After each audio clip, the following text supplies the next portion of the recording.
Hello दोस्तों, स्वागत है आपका साइंस एंड मैथ्स जोन में। और आज के इस वीडियो में हम देखेंगे इलेक्ट्रिसिटी का यह दूसरा वीडियो है, विद्युत का दूसरा पार्ट है। और इसमें हम देखेंगे विद्युत विभव और विभवांतर, मतलब कि electric potential and potential difference.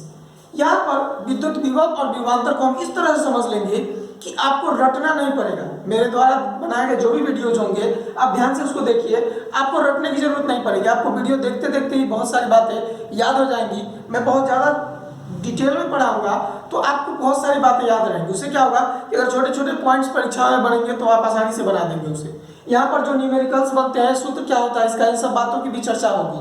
ठीक है, तो चलिए शुरू करते हैं। विद्युत विभव, इसको समझने के लिए हम एक चीज समझते हैं। सपोज करते हैं कि यह एक कण है, एक निकाय है जिसका आवेश है Q। ठीक है, इसका आवेश क्या है Q plus Q, positive charge है यह।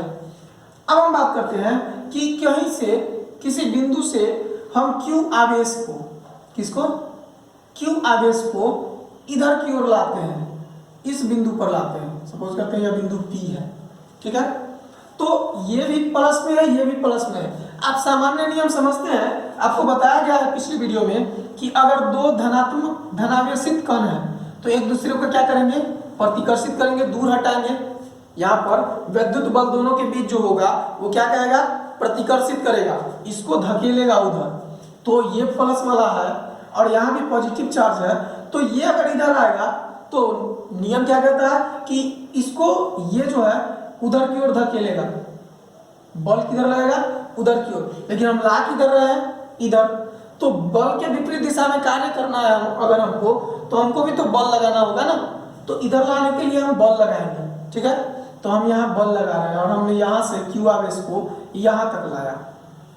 ठीक है, हमने यहाँ से Q आवेश को यहाँ तक लाया। तो आप समझिए यहाँ से यहाँ डिस्टेंस हो गया, दूरी तय किया और बल लगाया गया हमारे द्वारा। तो बल लगा और दूरी तय किया, तो बल गुने distance, force into distance equal to work done ना। मतलब कि बल गुने विस्थापन या दूरी बराबर क्या, कार्य। तो हम कहेंगे यहाँ पर एक कार्य हुआ है। सिंपल शब्दों में हमने बल लगाया है। क्यों बल लगाया, क्योंकि सामान्य रूप में ये प्लस में, ये भी प्लस में है, तो ये तो दूर भेजेगा ना उसको, लेकिन हम इसको इधर ला रहे हैं। तो दूरी भी तय किया और बल भी लगा, तो यहाँ पर कार्य हुआ। क्या हुआ, कार्य। और कार्य क्या हुआ, तो बल गुने विस्थापन। तो यहाँ पर एक कार्य हो रहा है और ये जो कार्य हुआ, इसी कार्य को हम कहते हैं P बिंदु का विभव या विद्युत विभव। ठीक है, परिभाषा देखिए क्या होगा कि किसी आवेश को, या हम कहते हैं विद्युत विभव की परिभाषा देखिए कि एकांक धन आवेश को, एकांक धन आवेश को अनंत से विद्युत क्षेत्र के किसी बिंदु तक लाने में किया गया कार्य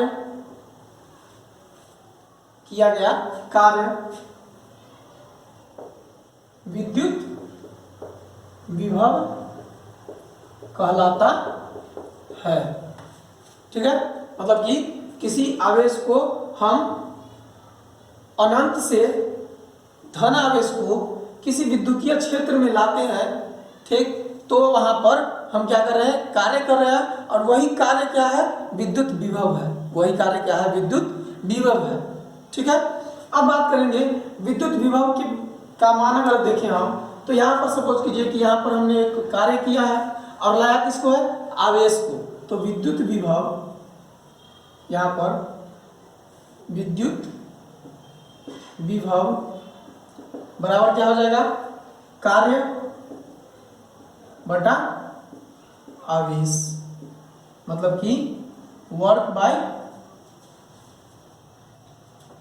आवेश। ठीक है, चार्ज, वर्क बाय चार्ज। ठीक है, तो आप इसको समझ गए होंगे। मैं कैपिटल क्यू से लिख देता हूँ। अगर कैपिटल क्यू या स्मॉल क्यू किसी से भी लिखा जा सकता है आवेश को, तो विद्युत विभव की यह क्या हो गया, सूत्र हो गया। अब बात करते हैं विद्युत विभव के किसके बारे में, तो इसके मात्रक के बारे में। विद्युत विभव का मात्रक, अगर हम मात्रक की बात करें तो कार्य का मात्रक क्या होता है, तो कार्य का मात्रक बटा आवेश का मात्रक ना। तो कार्य का मात्रक होता है जूल, और यहां पर केवल हम जे लिखते हैं या जूल लिख देते हैं, और आवेश का मात्रक होता है कूलम्ब।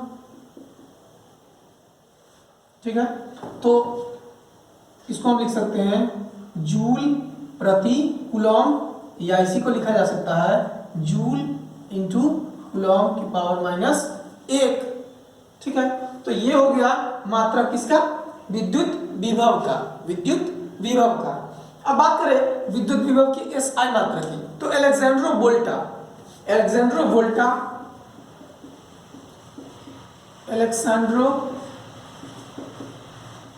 वोल्टा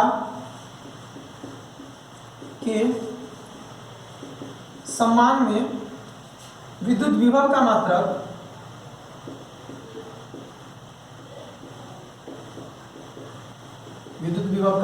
मात्रक जो होता है वो क्या हो जाता है, तो अलेक्जेंड्रो वोल्टा के सम्मान में विद्युत विभव का मात्रक वोल्ट लिखते हैं।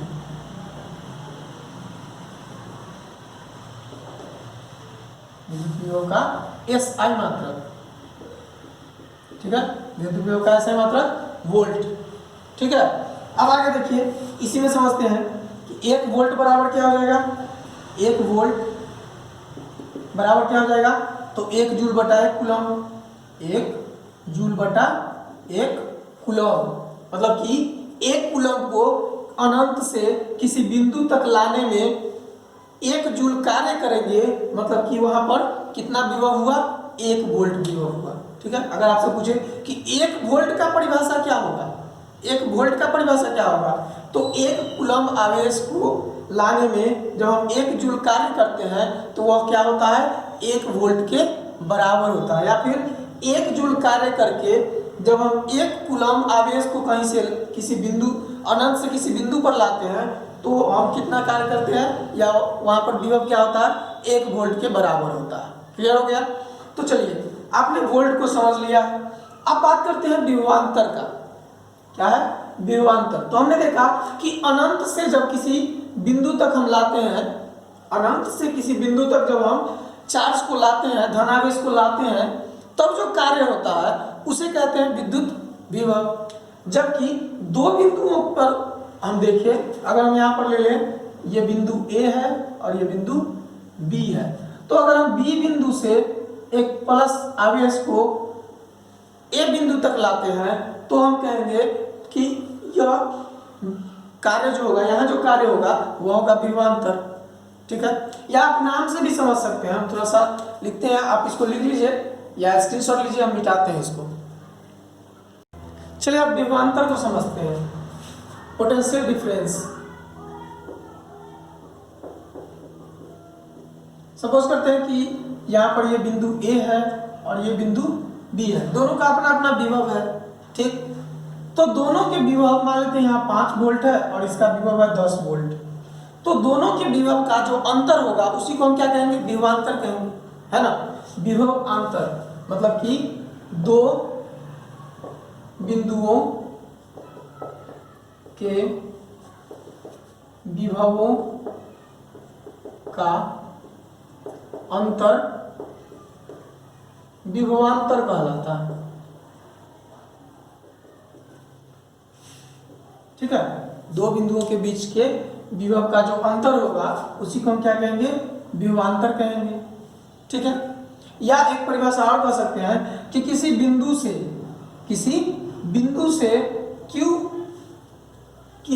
से धन आवेश को या एकांक धन आवेश को, ठीक है, दूसरे बिंदु तक लाने में जो कार्य किया जाता है उसी को हम क्या कहते हैं, विभवांतर। तो इकाई आवेश को हम एक और परिभाषा लिख लेते हैं, अथवा हमें इकाई आवेश को किसी बिंदु से दूसरे बिंदु तक लाने में जो कार्य किया जाता है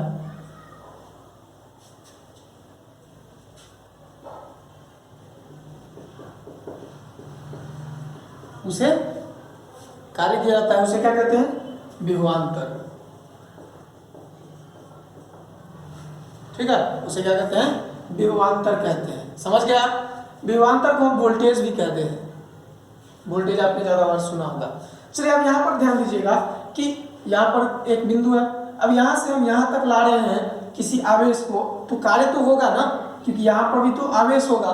तो आवेश के विपरीत यहाँ पर मान लेते हैं धन आवेश है, और इस धन आवेश को हम इधर ला रहे हैं, मतलब कि धन आवेश की तरफ भी धन आवेश को ला रहे हैं, पॉजिटिव की तरफ भी पॉजिटिव को ला रहे हैं।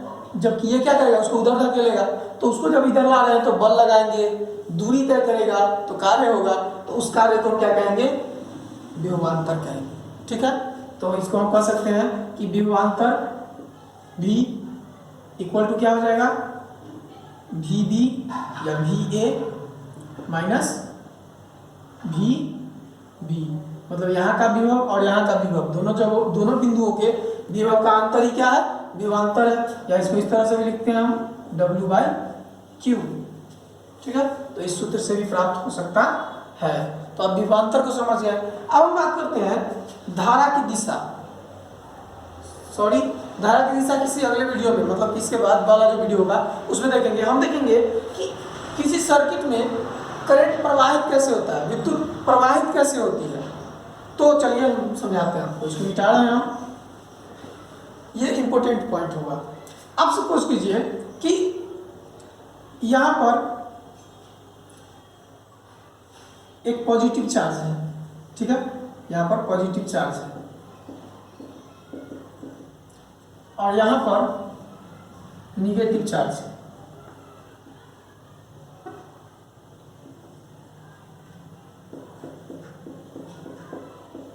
ठीक है, तो जो ऋणावेशित कण होते हैं उनका विभवांतर निम्न होता है।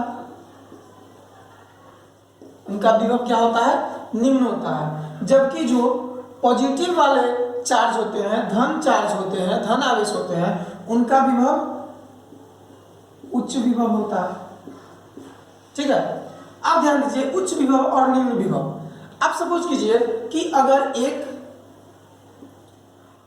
हम ये प्लास्टिक का डब्बा लेते हैं और इसमें हम क्या करते हैं कि पानी भर दिया है हमने। ठीक है, और यहाँ पर एक छिद्र कर देते हैं, तो पानी कहाँ? इससे बहने लगेगा, मतलब कि ऊंचाई से गहराई की तरफ। अगर यहाँ पर भी छिद्र करे और यहाँ पर भी छिद्र करे तो इससे पानी ना निकलेगा। हो सकता है निकलेगा भी, लेकिन थोड़ी देर के लिए। फिर जब यहाँ तक आ जाएगा तो इससे पानी निकलेगा, ना कि इससे। तो हम जान रहे हैं कि कोई भी वस्तु जो है ऊपर से नीचे की ओर फॉल होती है ना, नीचे से ऊपर की ओर नहीं होती है। तो वही चीज यहाँ पर समझिए, सिंपल लॉजिक है। यहाँ पर सिंपल लॉजिक है कि जो पॉजिटिव चार्ज होते हैं वो उनका विभव उच्च होता है, जो निगेटिव चार्ज होते हैं उनका विभव निम्न होता है। अब इन दोनों के बीच अगर हम तार जोड़ देते हैं, अगर हम दोनों के बीच क्या जोड़ देते हैं? चालक तार जोड़ देते हैं। ठीक है, ये चालक है। अब यहाँ क्या होगा कि ये निगेटिव चार्ज है और ये पॉजिटिव चार्ज है, तो यहाँ से इलेक्ट्रॉन्स चलना शुरू करेंगे। इलेक्ट्रॉन्स उधर से चलना शुरू करेंगे। कारण क्या है? क्योंकि यहाँ पर उच्च विभव है और वहाँ पर निम्न विभव है, तो दोनों की मतलब दोनों में धारा बनेगी। क्या बनेगी? धारा। एक तरह का धारा उत्पन्न हो जाएगा और यहाँ इलेक्ट्रॉन चलने लगेंगे, आवेश चलने लगेंगे। आप जानते हैं कि आवेश का बहना ही क्या है? विद्युत धारा है। आवेश अगर बह रही है तो विद्युत धारा है, अगर आवेश नहीं बह रही है तो विद्युत धारा नहीं है, वो विद्युत धारा नहीं कर सकते उसको। तो यहाँ पर हम देखेंगे कि आप सोचिएगा कि सर आप बता रहे हैं कि इधर से इधर चल रहा है, और फिर हम बात करें तो यहाँ पर हम एक पॉइंट लिख देते हैं जिससे आपको ज़्यादा क्लियरिफाई हो जाएगा कि विद्युत धारा या विद्युत आवेश उच्च विभव से निम्न विभव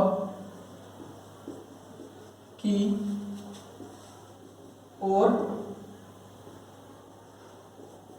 बढ़ते हैं। विद्युत जो होते हैं वो किधर से किधर, उच्च विभव से निम्न विभव की ओर बढ़ते हैं, मतलब इधर से उधर जाएगा। लेकिन यहाँ पर आपको दिख रहा है कि इलेक्ट्रॉन उधर से इधर आ रहे हैं, है ना। तो यहाँ पर देखिए लॉजिक क्या है कि प्राचीन समय में ये चीज मैं समझाऊंगा विद्युत धारा की दिशा में। अभी मैं इसको गुड रख रहा हूँ, या आप जानते भी होंगे, चलिए अच्छी बात है। तो यहाँ पर देखिए कि इलेक्ट्रॉन इधर से इधर आ रहे हैं, मतलब कि यहाँ पर जो एक्स्ट्रा पॉजिटिव चार्ज है, जो अधिकांश मात्रा में पॉजिटिव चार्ज होंगे, वो इलेक्ट्रॉन से मिलकर के क्या हो रहा है, उदासीन होते जाएंगे। इधर से इलेक्ट्रॉन आते जाएगा और इसको उदासीन करते जाएगा, इधर से इलेक्ट्रॉन आते जाएगा, इसको क्या करता जाएगा, उदासीन करता जाएगा। ठीक है, इधर उच्च विभव है, इधर निम्न विभव है। ठीक, तो ये उच्च विभव और निम्न विभव नहीं होता तो क्या इलेक्ट्रॉन चलता, नहीं चलता। और इलेक्ट्रॉन की गति अगर नहीं होती तो क्या इधर अगर हम बात करें, ये उदासीन धीरे धीरे होगा, तो ये धीरे धीरे उदासीन होगा और इसका विभवांतर घटता, मतलब इसका विभव घटता जाएगा। क्यों घटता जाएगा, क्योंकि इसका पॉजिटिव चार्ज खत्म होता जा रहा है। एक इलेक्ट्रॉन आया, इससे निगेटिव चार्ज मिला, ये उदासीन हो गया। एक और इलेक्ट्रॉन आया, इससे मिला, इसको भी उदासीन कर लिया। एक और इलेक्ट्रॉन आया, इससे मिला और इसको भी क्या कर दिया, न्यूट्रल कर दिया। तो धीरे धीरे ये उदासीन होते जाएंगे और इसका विभव कम होते जाएगा और इसका विभव धीरे धीरे बढ़ता जाएगा। जब इलेक्ट्रॉन्स गति करेंगे तो इसका विभव धीरे धीरे बढ़ता जाएगा और इसका विभव धीरे धीरे घटता जाएगा। तब तक ऐसा होता रहेगा जब तक दोनों का विभव क्या हो जाए, बराबर न हो जाए, जब तक दोनों का विभव बराबर न हो जाए। यही प्रक्रिया होती है बैटरीज में। किसमें, बैटरी में। अब हम बात करें कि बैटरी जो होते हैं, ठीक, इससे हम एक सर्किट बना देते हैं। सपोज कीजिए, अब देखिए ये करंट, धारा की दिशा इधर होती है, इधर प्लस इधर माइनस, ठीक है। लेकिन इलेक्ट्रॉन्स चलते हैं ऐसे, इधर से, ठीक है। अब इधर उच्च विभव है, इधर निम्न विभव है, तो हम कहेंगे इधर से इधर धारा जा रही है और तब तक यह धारा जाती रहेगी जब तक दोनों तरफ का विभव क्या हो जाए, बराबर न हो जाए। उसी तरह से जिस तरह से जब तक इलेक्ट्रॉन इधर आते रहेगा, जब तक कि ये इलेक्ट्रॉन छोड़ रहा है, मतलब ये भी तो उदासीन हो रहा है। मान लेते हैं इसके पास 5 इलेक्ट्रॉन था, तो 5 इलेक्ट्रॉन छोड़ दिया तो ये उदासीन हो गया। इसके पास 5 प्रोटॉन था अधिक, तो ये 5 इलेक्ट्रॉन यह उदासीन हो गया, तो दोनों का विभव क्या हो गया, बराबर हो गया। तो इस तरह से विद्युत धारा का प्रवाह हमेशा उच्च विभव से निम्न विभव की ओर होता है। और दूसरी बात करें हम, तो जैसे बैटरी चार्ज करने में आप देखें ध्यान से कि बैटरी को जब हम चार्ज करते हैं, बैटरी को जब आवेश देते हैं, तो बैटरी का जो विभव होता है या विभवांतर होता है, वो होता है 3.7 वोल्ट, और उसको हम चार्ज करते हैं किससे, 5 वोल्ट से। तो 5 वोल्ट से इसको चार्ज करते हैं, तब जाकर के इस पर क्या होता है, ये चार्ज होता है। अगर इससे कम वोल्ट पर चार्ज करें तो क्या होगा, यही चार्ज करना शुरू कर देगा उसको, है ना। तो यहाँ पर ध्यान देंगे कि हम, अगर क्वेश्चन है कि हम मतलब विभवांतर किससे उत्पन्न कर सकते हैं, तो सेल से, बैटरीज से। और आपको ये सारी चीजें समझ में आ गई होंगी। तो अब हम बढ़ते हैं न्यूमेरिकल की ओर, ठीक है। या टाइम होगा तो देखते हैं वीडियो टाइमिंग। चलिए, यहाँ पर मैंने 2 न्यूमेरिकल लिए हैं। एक न्यूमेरिकल कहता है, क्वेश्चन है कि 2 बिंदुओं के बीच 2 कूलम आवेश को ले जाने में 12 जूल कार्य संपन्न होता है। इन बिंदुओं के बीच विभवांतर ज्ञात करें। तो पहले सबसे पहले देखेंगे कि दिया गया है, क्या क्या दिया हुआ है। तो 2 बिंदुओं के बीच कितना कूलम आवेश दिया गया है, तो Q दिया हुआ है कितना, 2 कूलम, और ले जाने में 12 जूल कार्य किया जाता है। तो W कितना दिया हुआ है, 12 जूल। अब बात करते हैं हम इन बिंदुओं के बीच विभवांतर। तो विभवांतर बराबर क्या होता है, W/Q। तो W कितना है, 12 जूल, और बटा आवेश कितना है, 2 कूलम। तो यहाँ कट जाएगा कितना बार में, 6 बार में। तो 6 जूल प्रति कूलम, या इसी को हम कह सकते हैं वोल्ट। तो 6 वोल्ट आंसर आ गया। कितना आ गया, 6 वोल्ट आंसर। काफी आसान था। अगला है 24 वोल्ट विभवांतर के 2 बिंदुओं के बीच 4 कूलम आवेश ले जाने में किए गए कार्य की गणना करें। तो यहाँ से यही सब प्रश्न बनते हैं। देखिए ध्यान से दिया गया है, क्या दिया हुआ है, तो दो बिंदुओं के बीच आवेश की मात्रा दी गई। तो आवेश कितना है 4 कूलम, और उसके बाद ले जाने में कितना तो कार्य हुआ है, यहाँ पर देखेंगे 24 वोल्ट विभवांतर के दो बिंदुओं के बीच। तो विभवांतर दिया हुआ है कितना 24 वोल्ट, और निकालना है क्या कार्य ज्ञात करना है ना, W ज्ञात करना है। तो कार्य बराबर, यहाँ ध्यान दीजिए, V बराबर W बटा Q, तो W बराबर V गुने Q, ठीक है। तो यहाँ पर V गुने Q लिख सकते हैं। अब ध्यान देंगे कि V कितना है तो 24 वोल्ट, और गुने आवेश कितना है तो 4 कूलम, दोनों को पूरा करेंगे 96, और कार्य है तो कार्य का मतलब जूल या volt coulomb, volt into coulomb. तो इतना आंसर आ गया। तो बस आज के लिए इतना ही। जय हिंद, वंदे मातरम।